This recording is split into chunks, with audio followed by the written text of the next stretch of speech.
आज हमारे देश में ही नहीं, पूरी दुनिया में कोविड-19 का डर फैला हुआ है। पूरी दुनिया की जनता डरी हुई है। अब मैं कल फ्लाइट से आया तो बाथरूम गया। बाथरूम जाने के बाद वहाँ के जो एयर होस्टेस थी उसने पूरा सैनिटाइज़ किया, हैंडल को भी सैनिटाइज़ किया।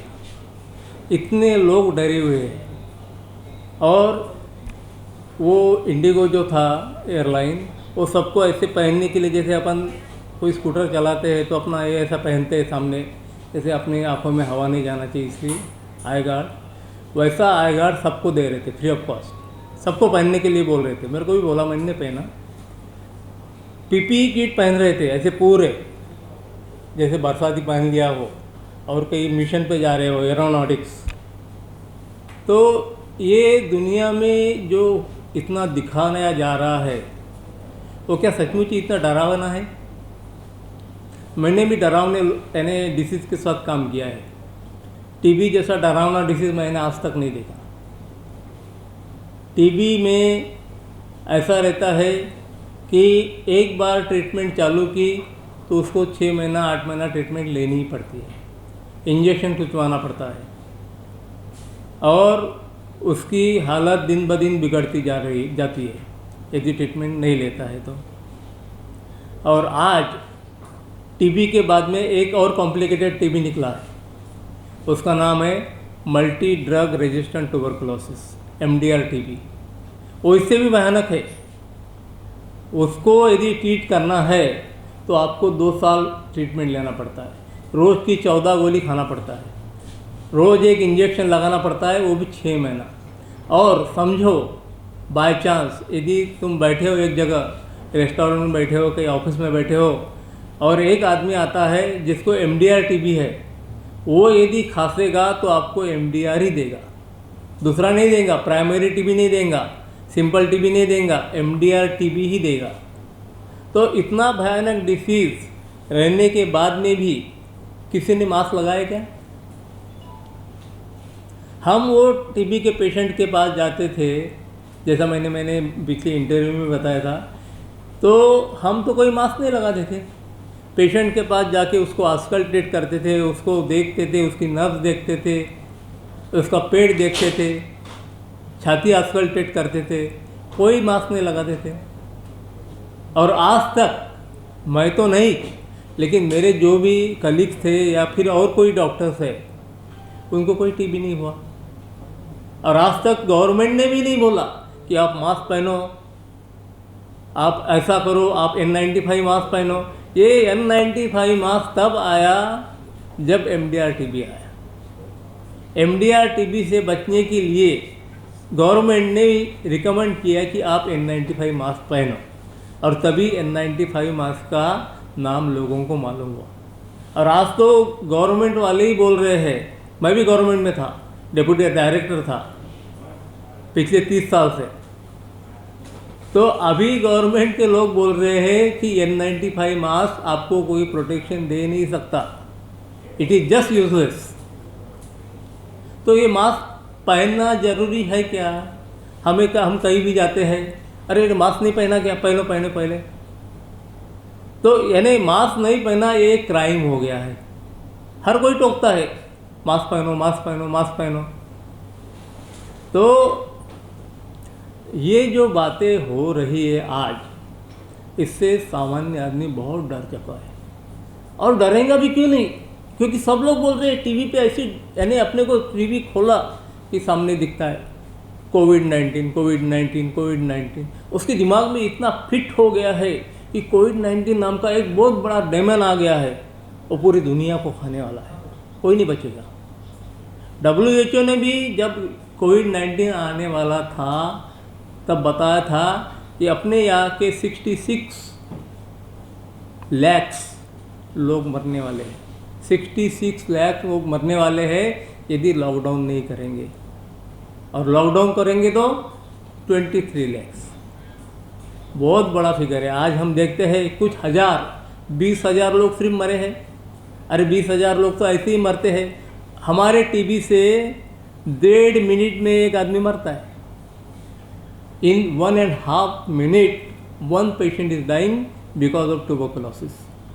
तो ये तो उससे ज़्यादा खतरनाक है ना। एक तो आपको डायरेक्ट दे रहा है, और ट्रीटमेंट करानी है तो 2 साल की ट्रीटमेंट करो, रोज़ 14 गोलियाँ खाओ। वो गोलियों के इतने ख़राब इफेक्ट रहते, दिमाग पे असर होता है, पेट पे असर होता है, किडनी पे असर होता है, जिगर पे असर होता है, पूरी बॉडी पे असर होता है। इतना भयानक डिसीज़ है, उसके बारे में तो गवर्नमेंट ने कभी कुछ नहीं किया। और ये कोविड-19 जो सिर्फ एक सामान्य फ्लू है, नथिंग मोर देन दैट। मैं पहले भी कह चुका हूँ, चेस्ट फिजिशियन हूँ, फिर भी मैं कहता हूँ, क्योंकि it is a simple flu, कोई मरने वाला नहीं है। मेरे younger brother, he is member of parliament from Nagpur, उन्होंने तो उस दिन मीटिंग हुई थी, गार्डियन मिनिस्टर थे और भी मिनिस्टर थे, उन मिनिस्टरों की मीटिंग में कहा, मुझे बोले एक पेशेंट दिखाओ, बोले सिर्फ एक patient who died because of only corona. एक पेशेंट भी दिखाओगे तो मैं मान जाऊंगा, बोले कि इससे लोग मरते हैं। अरे ये सब लोग जो मर रहे, they have allied diseases, they are not dying because of only corona, they have allied diseases. किसी को हार्ट है, किसी को किडनी है, किसी को कैंसर है, किसी को हार्ट है। मैंने हज़ारों पेशेंट का डेथ सर्टिफिकेट लिखा है। डेथ सर्टिफिकेट में हम लिखते हैं cause of death. Cause of death, cardio respiratory arrest. Cardio means heart, respiratory means lung. जब हमारे लंग्स और हार्ट दोनों काम करना बंद कर देंगे तभी तो आदमी मरेगा ना। आप तुम बोलते हो कि वो कार्डियो कारण से मरा है, तो रेस्पिरेटरी कारण से मरा है, assign him to because of only corona. यानी ऐसा करोगे तो दुनिया का हर पेशेंट कोरोना से ही मरेगा, और कोरोना से मरेगा तो डेथ टोल जो है कोरोना का, वो तो बहुत बड़ा हो जाएगा। उसके बावजूद भी आज हमारे देश का डेथ टोल सिर्फ 20,000 है, 23,000। तो ये बहुत बड़ी कॉन्स्पिरेसी ऐसा लगता है। और अभी मैं मेरे घर के पास की एक केस बताऊंगा। एक 75 इयर्स का ओल्ड मैन, उसको खांसी आ रही थी। उसको खांसी आ रही थी तो उसको लगा कि अपनी तरफ कोई ध्यान नहीं देने वाला। वो खुद चल के पैदल पैदल पैदल करीबन आधा किलोमीटर एक डॉक्टर का क्लिनिक था, उसमें गया, उसको दिखाया। वो बोले क्या हो रहा है? बोले खांसी आ रही, बोले सर्दी भी हो रही, बोले। तो उसने सीधा मेडिकल वालों को फ़ोन किया, उसको लिख के दिया कुछ दवाई वगैरह, सीधा मेडिकल वाले को फ़ोन किया। ये जब तक घर नहीं पहुंचता तब तक उनके एम्बुलेंस आ गई मेडिकल की, और उसको एम्बुलेंस में बिठाया, लेके चले गए मेडिकल में, एडमिट कर दिया। अब उसके जो घर वाले थे, उनका बहुत बड़ा बंगला था, अच्छा 2 मंजिला, तो उनके घर में 4 लोग थे। उन 4 लोगों को बताया कि बोले आपको बोले क्वारंटाइन होना पड़ेगा। अब वो बोले ठीक है, बोले हम हमारे घर में हो जाते हैं, बोले हर एक को एक एक रूम दे देते, बोले हम वो तो यानी क्वारंटाइन हो जाएंगे, बोले हम आपस में कुछ भी नहीं मिलेंगे। नहीं नहीं, बोले आपको बोले मेडिकल में होना पड़ेगा, बोले हमारा जो क्वारंटाइन सेंटर है वहाँ पे होना पड़ेगा, बोले। तो इन्होंने रिक्वेस्ट की। रिक्वेस्ट करने के बाद में उन्होंने सिर्फ इतना माना कि ठीक है, बोले तुम होटल में हो जाओ, बोले।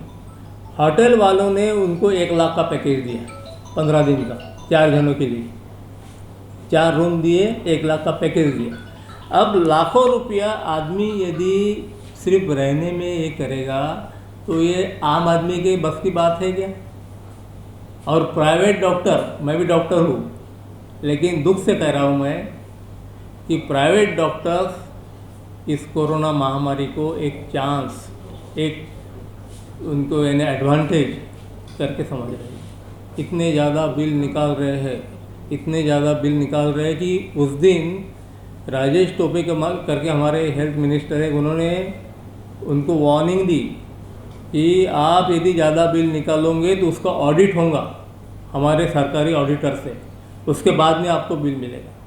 यानी आम आदमी बेचारा पैसे से जा रहा है, हेल्थ से जा रहा है, वहाँ पे वो कोरोना सेंटर में लोग खाना भी नहीं खा सकते, इतना उनके ऊपर टेंशन रहता है। खाना कैसे खाएंगे? वो घूम नहीं सकते, फिर नहीं सकते, किसी से बात नहीं कर सकते, दे आर ऑल सेपरेटेड। बात मत, ये तो यानी एक आधे कैदी को जो सज़ा मिलती है ना, जो फांसी का वगैरह कैदी रहता है, उसको कैसे एक सेल में डाल देते हैं, बस तुम वही रहो, तो वो खाना नहीं खाता, पड़ा रहता है। ऐसा तुम लोगों के साथ बर्ताव कर रहे हो, और वो भी इसलिए कोरोना के लिए, जो सिर्फ 1-2-3 दिन का यानी है। और ये डर जब हो गया, मैंने काफ़ी लोगों को बताया, मेरा वीडियो भी वायरल किया, मान नहीं रहे थे लोग, तो मैंने एक सिंपल उपाय बताया। हमारा नाइस का उपाय तो है, इट इज़ बेस्ट, उससे 100% पेशेंट अच्छा होता ही है।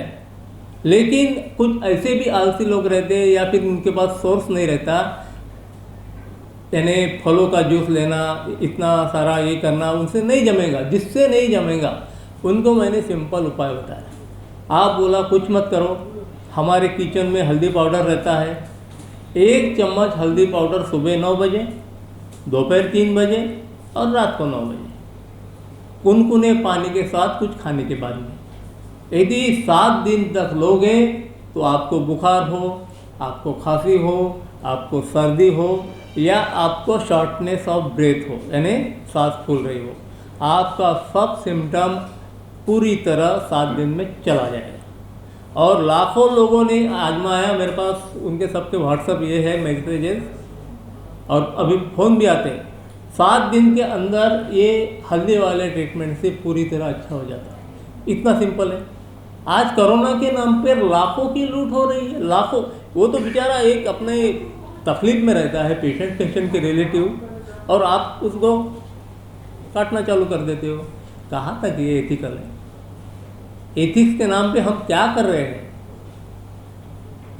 पैसे तो कोई कमाता है, कोई भी कमाता है पैसे, लेकिन एथिक्स के नाम कमाओ, तुमको भी आनंद मिलेगा, सामने वाले को भी दुख नहीं होगा। लेकिन आप देखते हो, चांस आ गया, जस्ट जमाओ, ये कहाँ तक तर्कसंगत है? तो इसलिए मेरी आपसे रिक्वेस्ट है कि ये जो कोरोना के बारे में पूरी दुनिया में झूठ फैलाया जा रहा है, लोगों को डराया जा रहा है, ये डर सिर्फ आप लोग कम कर सकते हैं, क्योंकि आपके हाथ में बहुत बड़ा पावर है।